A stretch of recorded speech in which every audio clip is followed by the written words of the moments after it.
राऊत साहेब आलाय नाशिकमध्ये निवडणुकीच्या तोंडावर आलेला आहात, काय रणनीती असणार आहे स्थानिक स्वराज्य संस्थांच्या निवडणुकांसाठी आणि मनसे आणि शिवसेना ठाकरे गट युती याची चर्चा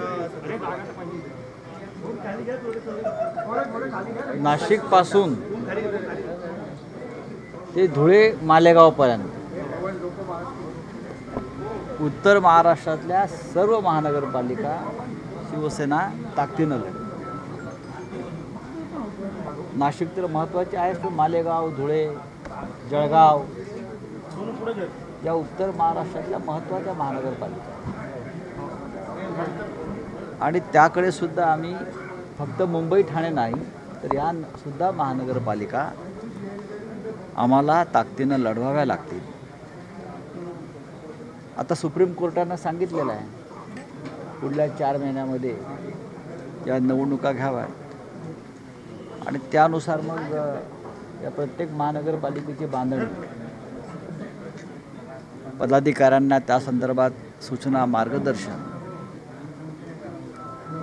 त्या सुरू आहेत. ते आपण पाहिलं असेल की नाशिकला मोठं शिबिर झालं. आता या पद्धतीने त्या महानगरपालिका क्षेत्रामध्ये अशा प्रकारची शिबिरं होती पुढल्या काही महिन्यामध्ये. काम चालू आहे. पण पवार साहेबांचे विचार जरा वेगळे दिसत आहेत. काय आहेत त्यांचे विचार? अजित पवार बरोबर जाण्याची चर्चा. बघा, ती तुम्ही चर्चा करताय. त्यांच्या एका मुलाखतीवरून तुम्ही स्वतःवरून स्वर्ग गाठताय. मुलाखतीतल्या एका ओळीवरून. आम्ही सुद्धा त्यांच्याबरोबर अनेक वर्ष काम करतो. त्याच्यामुळे त्यांच्या भूमिका आम्हाला माहिती आहे. जातीयवादी आणि धर्मांध शक्तींबरोबर शरद पवार जाणार नाहीत.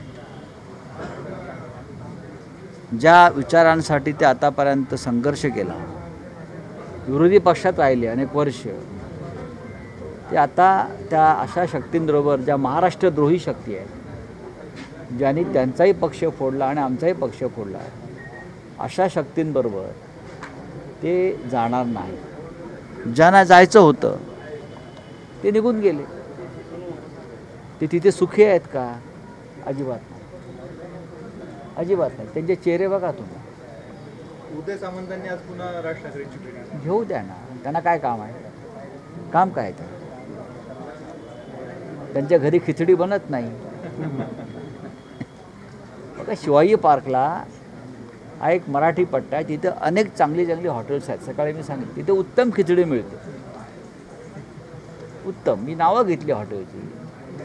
तिथे उत्तम प्रकारची खिचडी, साबुदाणा खिचडी, साबुदाणा वडा असे सगळे पदार्थ त्या पार्कात मिळतात. लोक तिथे सकाळी फिरायला येतात. तसे उद्या सामान येत असतील फिरायला.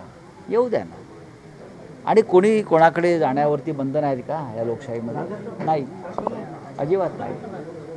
पण एक लक्षात घ्या, हे छुपं राजकारण जे चाललेलं आहे याच्यातच त्यांचा पराभव दिसून येतो. तुम्ही भारतीय जनता पक्षाबरोबर आहात, तुम्ही अजित पवार बरोबर आहात आणि तुम्ही अन्य पक्षाबरोबर सुद्धा संधान जुळवता. नक्की तुम्ही कोणाबरोबर आहात? मुळात तुमचं अस्तित्व काय आहे हे यातून दिसतं आहे.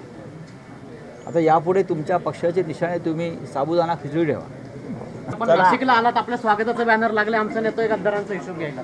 घेणार ना, का नाही घेणार? नेमकं कशा पद्धतीने? आमच्या अभय हिरेंनी लावलेलं आहे. आमच्या अद्वय हिरे यांनी ते बॅनर लावलं, बघितलं मी आत्ता. गद्दारांचा समाचार आम्ही घेणारच, चालूच आहे. आणि यांची काय ताकद आणि काय हिंमत आहे हे ज्या पद्धतीने ट्रम्प पुढे झुकले, ट्रम्प पुढे झुकणारे यांचे नेते आहेत बरं का. ट्रम्प पुढे झुकणारे यांचे नेते आहेत मिंदे आणि अजित पवारांचे.